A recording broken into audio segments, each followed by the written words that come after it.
Hi, this is the UNCG Pedagogical Poetry Society video, and I'm Sam. Today we're going to be talking about mock heroics. A mock heroic poem is a kind of satire that takes the conventions of classical and epic poetry in an absurd direction. So while an epic poem, like the Iliad, might take big, huge language and use it to talk about a big, huge subject like the Trojan War, the mock heroic is going to take that same energy and apply it to something that couldn't matter less, like the theft of a lock of hair. Writers in this genre were using parody to point out how the traditional forms of poetry had become used up and passé.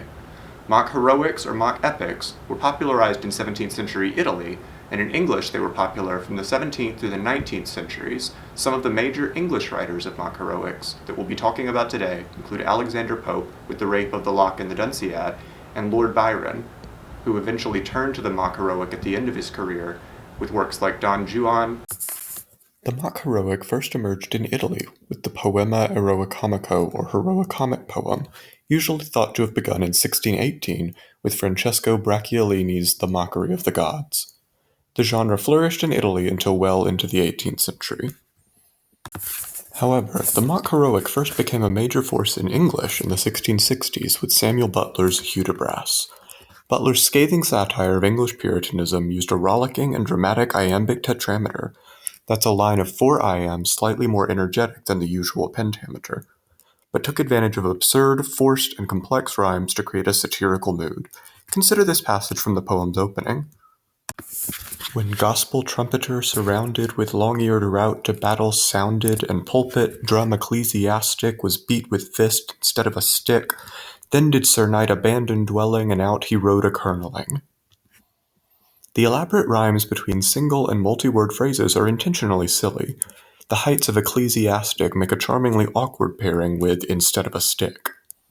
This strategy in rhyming became known as Hudibrastic after Butler's poem, and it influenced the development of the mock heroic in English. After Samuel Butler, Jonathan Swift continued to use the mock heroic in most of his poetry, and poet laureate John Dryden inaugurated the tradition of mocking fellow poets in the genre with his Mac Flecknoe, or a satire upon the true-blood Protestant poet T.S., a satirical attack on his contemporary Thomas Shadwell, whom he depicts being crowned as King of Dullness. Countless others followed Dryden in the 18th century. Most notably, Alexander Pope used the form in The Rape of the Lock to infuse epic scope into a narrative about a bizarre social faux pas, the theft of a lock of hair which had caused a rift between two families. Pope incorporates epic conventions, such as the invocation of the Muse, and compares the theft of the lock to the abduction of Helen of Troy.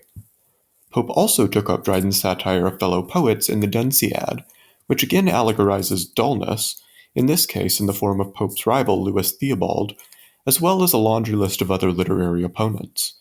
In both poems, Pope uses the standard form for serious English poetry, the iambic pentameter couplet, but subverts its usual aims. Here's the invocation of the Dunciad. The mighty mother and her son, who brings the Smithfield muses to the ear of kings, I sing. Say you her instruments the great, called to this work by dullness, Jove, and fate, you by whose care in vain decried and cursed, still Dunce the second reigns like Dunce the first. Say how the goddess bade Britannia sleep, and poured her spirit o'er the land and deep. Notice how the grandiosity of the meter counterbalances the pettiness of the content, much like the juxtaposition of Jove or Jupiter with dullness.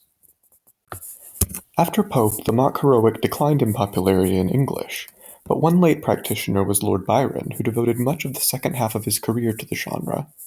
His first experiment was the 95-stanza Beppo, which combined Hudibrastic rhyme, mockery of fellow poets, in this case his frequent target Robert Southey, and formal use of the Italian verse form ottavarima, an iambic pentameter 8-line stanza with an A-B-A-B-A-B-C-C rhyme scheme.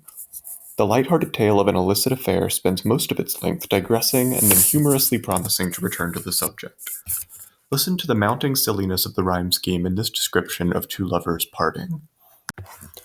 'Tis said that their last parting was pathetic, as partings often are or ought to be, and their presentiment was quite prophetic that they should never more each other see, a sort of morbid feeling, half poetic, which I have known occur in 2 or 3, when kneeling on the shore upon her sad knee, he left this Adriatic Ariadne.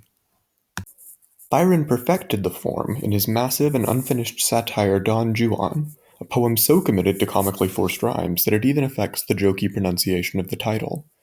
Don Juan continued his attacks on Southey and other poets. Listen again for the Hudibrastic explosion of rhymes in the first of hundreds of ottava rima stanzas in Don Juan. I want a hero, an uncommon want, when every year and month send forth a new one. Till after cloying the gazettes with cant, the age discovers he is not the true one. Of such as these I should not care to vaunt. I'll therefore take our ancient friend Don Juan. We all have seen him in the pantomime, sent to the devil somewhat ere his time. The elements of ottava rima, Hudibrastic rhyme, and, of course, mocking Southey are all used in the Vision of Judgment, a bitter attack on English political and poetic establishments, which ends with Southey being violently thrust out of heaven by St. Peter for reciting dull poetry in honor of the then recently deceased George III. Those grand heroics acted as a spell. The angels stopped their ears and plied their pinions, the devils ran howling, deafened down to hell, the ghosts fled gibbering for their own dominions, for 'tis not yet decided where they dwell, and I leave every man to his opinions. Michael took refuge in his trump, but lo, his teeth were set on edge, he could not blow. As my topics have suggested, teaching students about mock heroic can easily be integrated with historical and formal concerns, which I've emphasized here. However, parody and playfulness are timelessly appealing, and another approach might consider how students could apply the strategies of mock heroic to more modern concerns. Think about what takes the role of the sophisticated high-class poetry today. Then consider how absurdity and experimentation could deflate that genre. The intersection of these two ideas is the real contribution of the mock heroic. To poetic history,